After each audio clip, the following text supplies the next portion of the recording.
Transportín para mascotas abatible, transportable y suave de gran calidad. Transporta a tu peludo amigo con estilo y comodidad con el Transportín para mascotas abatible, transportable y suave. Esta solución sencilla no solo proporciona un espacio suave y cómodo para que tu mascota se relaje durante los viajes, sino que también se abate para guardarse con gran facilidad. Perfecto para viajes por carretera, vuelos en cabina con mascotas pequeñas e incluso esas visitas al veterinario que tampoco le gustan. Este suave transportín para mascotas es una alternativa fantástica a otras soluciones de transporte voluminosas y rígidas.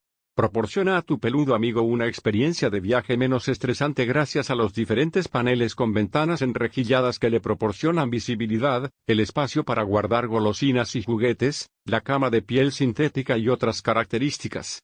Interior espacioso y bien ventilado.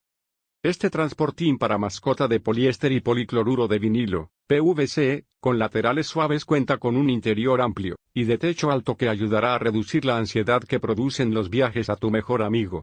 Cuenta además con varias ventanas enrejilladas que consiguen una ventilación excelente y una visibilidad cenital del exterior.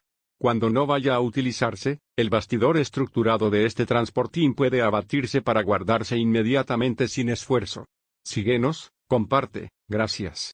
Cuidadomascotas.tiendadesdecasa.com